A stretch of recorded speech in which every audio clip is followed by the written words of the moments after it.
Hello and welcome to another installment of the Spin 70 podcast. Today we're going to be working on a project that Yehuda's been wanting to do forever. He's been nagging the hell out of me. You can't handle the truth! It takes brass balls. Well, I mean, I wouldn't call it the Spin 70 podcast because this is a separate podcast produced by Spin 70, which is the Brothers Karmazov. The Brothers Karmazov was a book written by Fyodor Dostoevsky. It's very heavy stuff. Yeah, the reason why I decided I wanted to do a podcast on the Brothers Karmazov was because, first of all, it is considered by many to be the greatest novel ever written. Really? True story. Why is that? Because it, so Fyodor Dostoevsky fathered modern psychology as we know it. He was a major influence on Freud. He came before Freud? Yes, and he was, and he sort of preempted Nietzsche and Nietzsche's arguments about nihilism, and all of Fyodor Dostoevsky's writings, or at least what I have read of Fyodor Dostoevsky, is about the struggle of meaning in a world that increasingly appears to be favoring nihilism. Do you hear that hum? I do hear that hum. God, I hope nobody else does. Okay. Okay, so how are we going to do this? So you and I both read the first chapter. Are you going to read it real quick?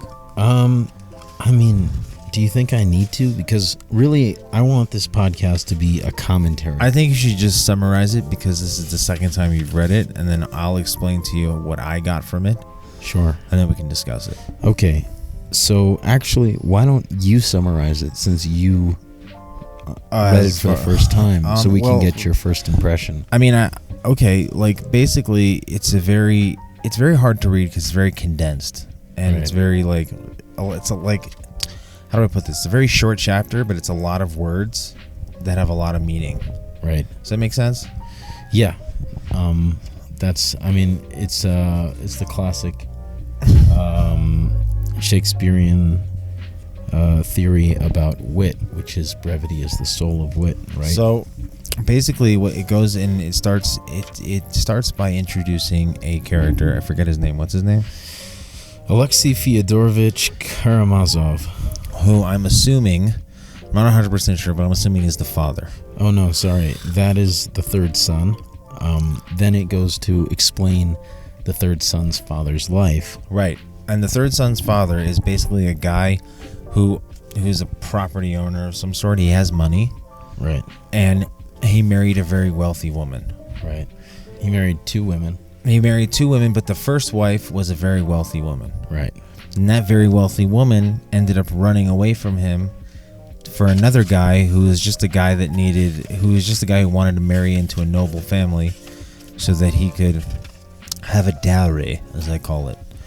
Yeah, I mean, so that's, I mean, the really interesting thing about the way that this book starts off is it's Dostoevsky is an unreliable narrator because he's sort of, what's the word? He's sort of speculating about what's happening in the story, but you're supposed to take his speculations as if that's the truth, because how else are you supposed to read it? So regardless of like the story itself, the first thing that I understood was that this is a major psychological book. Yeah. And I didn't know that going in. Honestly, when you just said that he is like the father of modern psychology, I was like, wow, I did not know that. But the reason why I say that is because he's very good at describing in detail the different, like just in between a few paragraphs, he's very good at describing in detail deep nuances of different characters that all of us will run into throughout our lives. Right. Yeah, and that's the kicker. So I think what I'm going to do is I'm going to do you not have No, I just shut it off whenever I'm done talking. Oh, smart. So what I'm going to do is I'm going to finish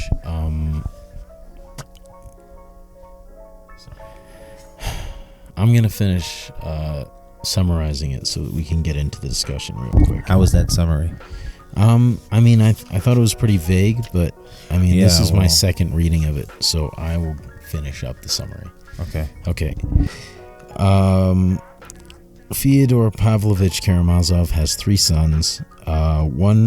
His oldest son, Dmitry, from the first wife, who we get a detailed description of in the first chapter. If I may interject, I don't know exactly which character they're talking about, but they were talking about someone who was very highly regarded. Highly regarded? Yeah. I don't know if it was the father. I mean, they mentioned some weird stuff about the father owning property but never being on that property, and Well, no, I don't really understand that either. Like, what is this idea that he never spends time on his property? Right. I think what it is that it's describing a convalescence of events, a converging of events. Okay, and you'll see in the later chapters what that is. right. I what mean, that but now you entails. can kind of understand why I didn't have such a detailed explanation. Yeah, no, of course. I 'Cause mean, it's this is just a like a very lot. heavy book. Yeah. When I first read this, like about a year and a half ago, I missed a lot of it. So I mean, like reading it the second time, I was like, okay, interesting. Didn't remember that. Interesting. So a couple of things here. So you have 3 sons. You have Dmitry, who is the oldest son and is the only son of the first wife, and then you have Ivan and Alexei, who are the second and third son. Alexei is the main character, and here's the really crazy thing about Russian novels: every main character or every character has like 3 or 4 names. Yeah, that already makes it super confusing, because the funny thing is that while you're explaining this, I hadn't even realized that they introduced all 3 sons in this first chapter. Yeah, I know, it's pretty crazy. So then it goes into a discussion about women of the generation before and women of the generation now. So first thing it says is that it's very odd that this lady, whose name is Adelaida Ivanovna, who we will never hear about again. Ivanovna. I had so much trouble reading that last name. Yeah, you know, I've read enough Russian literature. I was like, Ivanovna, even whatever. yeah, I read enough Russian literature to sort of get the names down. But Yeah.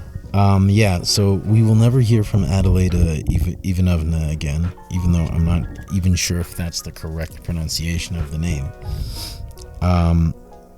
But it says of her, he's like, it makes no sense at all that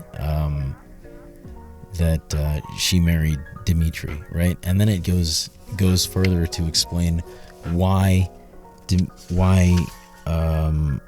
Dostoevsky thinks she married Dmitry, which is, it basically says that very quickly she discovered she hated him, right? In other words, like she was like, oh, there's something about this guy, and then she's like, oh, what's about this guy is he's a total jerk, right? And that's after they get married.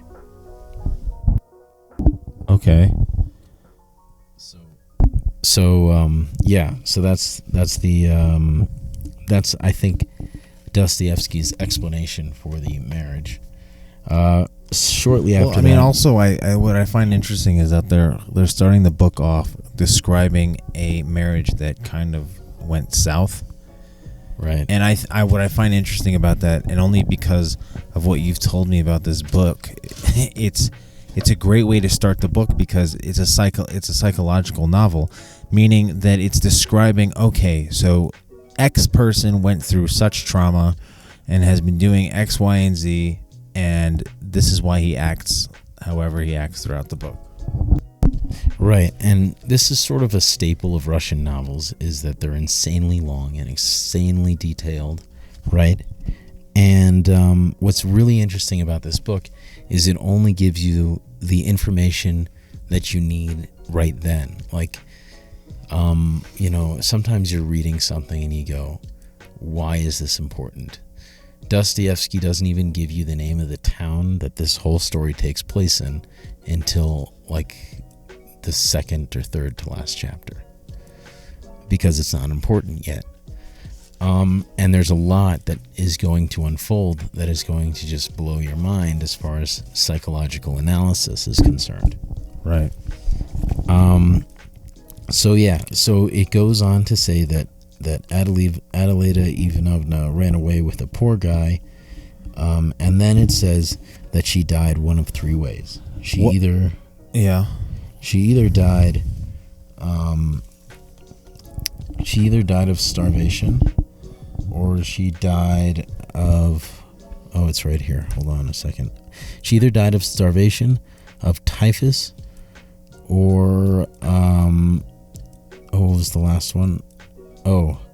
Quite suddenly in a garret. So there's a couple things I wanted to ask you. Okay. She ran off with this poor guy who's just like, I think they described him as like a snake, as just a slimy person who's looking just to get money from somebody. Oh, no, that's how they described Fyodor. They're like, ew. Yes, so this guy she ran away with is a poor schlub, and the thing is, when she ran away with him, Fyodor had already taken all of her money. But my question is about this guy she ran away with. Was they didn't really mention any redeeming qualities about him as to why she would run away with him. Well, I mean, the point is that it's not part of the story. Okay, but I mean... Yeah, so okay. I mean, there is nothing to say about the guy other than that's the guy she ran away with. So basically, just to summarize real quickly, they introduce all three sons. They introduce the father. They introduce the fact that the father is a money-grubbing dude who basically married a rich woman, stole all her money. She ran away with some dude, some poor guy, and then she died. Yeah. So, I mean, yeah, that's basically it. He took her dowry for his own. Okay. Interesting. And then after she left, he proceeded to get drunk all over town, and he's a ridiculous character, right? And what does that mean, ridiculous? In what sense is he ridiculous? Well, I mean, we will see as the novel unfolds, but like he prides himself in being ridiculous. And he goes around talking about his wife in very shameful ways and about his married life. And then so basically he's an open book. Right. And then when she dies, there are some accounts of him rejoicing and some accounts of him weeping inconsolably. And Dostoevsky ends the chapter in the following way. So here we go. I'm gonna read, I think, the last 4 or 5 sentences. She had died quite suddenly in a garret, according to one story, of typhus, or as another version had it, of starvation. Fyodor Pavlovich was drunk when he heard of his wife's death, and the story is that he ran out into the street and began shouting with joy, raising his hands to the heaven. Lord, lettest thou thy servant depart in peace. And this is in reference to something in the New Testament, some Saint Salo something. I don't remember. Was promised by God that he'd meet Jesus, and then he met Jesus, and he's like, okay, now I can die. Right? In other words, it's like it's him mocking the Bible and basically saying, now I can die because my wife is dead. So from what it sounds like is that he's a guy what's the right word?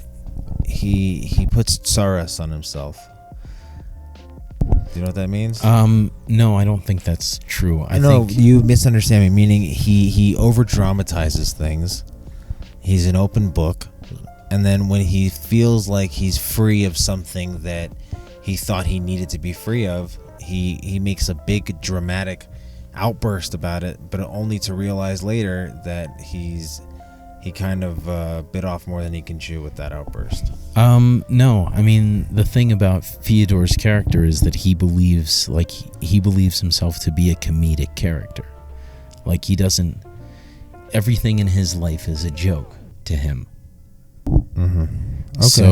So then it says, but others say he wept without restraint, like a little child, so much so that people were sorry for him in spite of his repulsion, in spite of the repulsion he had inspired. It is quite possible both versions were true, that he rejoiced at his release and at the same time wept for her who released him. As a general rule, people, even the wicked, are much more naive and simple-hearted than we suppose, and we ourselves are too. And these last two sentences kind of broke my brain. What do you think about those last two sentences? You're gonna have to read them again. Okay. As a general rule, people, even the wicked, are much more naive and simple-hearted than we suppose. Sentence 1. Okay. And we ourselves are too. Sentence 2. It actually makes a lot of sense to me. Yeah, I think this is. I mean, this is one of the more brilliant sentences. People, in the book. can I look at the book real quick? Yeah. I think this is one of the most brilliant sentences. Yeah. Let me see. It is quite possible that both versions were true. Is that where it starts? I mean, it's the next sentence, but you can start there. Oh, okay. It is quite possible that both versions were true, that he rejoiced at his release, and at the same time wept for her release to him. Oh, okay. As a general rule, people, even the wicked, are much more naive and simple-hearted than we suppose, and we ourselves are too. I actually really like that. I can't really describe why I like that. Yeah, it's a really hard sentence. It's one that I sort of labored over for hours and really couldn't explain. I like it because it's describing the fact that people within our lives, I mean, this is the way I understand it. People within our lives, there are people in our lives where we say, okay, you're not a good guy, you are a good guy, you are this. But the thing is that people are just who they are. And depending on how they portray, how their lives are portrayed in your, let's say, story, because everyone looks through their lives as their own little story. Right. At the end of the day, everyone's just as naive as everybody else, and there's no reason to have rivalries. There's no reason to have evil people. The truth is you're naive. The person you're rivaled against is naive. Everyone is naive. No one knows what the hell they're doing. And at the end of the day, life is just life. Very beautifully put. And Really? I think that's what he meant.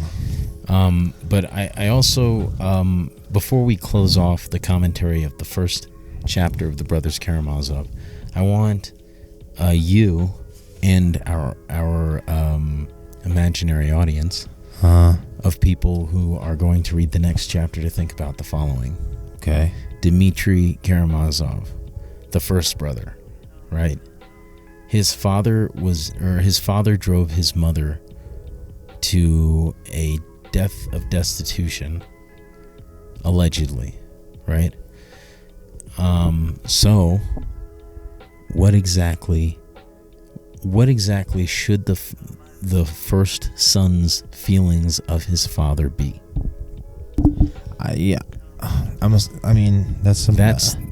That's really that's a heavy question. Yeah, I mean the thing is, could you repeat the question? Okay, so the first son, whose mother was driven to death by the father, and who had to live in a house where orgies were taking place, and all of this sort of thing, and his father was a drunken lunatic.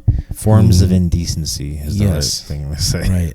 And his father is a drunken lunatic who makes a fool of himself and prides himself on making a fool of himself. So what's the first son's, like... What must be the first son's perception of his father? His father's a clown. Well. Or a disappointment.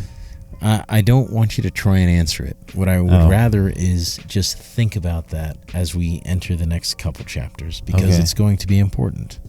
Okay. And yeah. Sounds good. So this concludes the first episode of the Brothers Karmazov podcast, and we're going to be doing them chapter by chapter. And we may do a extra episode for each book, because the story is separated into, I think, 12 books. And we can recap the books at the end of the final episode of every book. or we could recap it in a separate chapter. But yeah, I think we pretty much covered it. Sweet. All right, peace, people. Peace among worlds. Peace among worlds. Yeah. So I mean, and I probably should have opened with this. The reason why I decided to do this podcast was because after I finished the Brothers Karmazov, I found myself insanely confused because it's not an easy book to understand. And the first thing I did was I looked on my podcast app for a podcast that could help me understand the Brothers Karmazov, and what I found was there was no such thing. So That's awesome. yeah, the end. All right. Until next time. Okay, bye-bye. Bye-bye.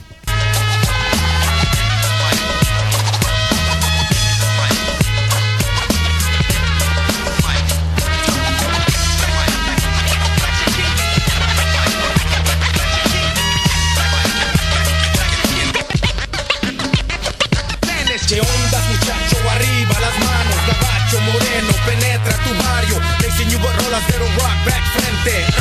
That's again, esto pa' la gente. Like chanclazos, deep like fregadazos. Still got the coke and rum and flex the brazos. Then I hit you from a different angle. Lake sweep, cheap shot, birch is straight cop. Soy el twin, pistolero, guerrero, don't be afraid of that. Matter of fact, I got like 10,000 maniacs in the crowd.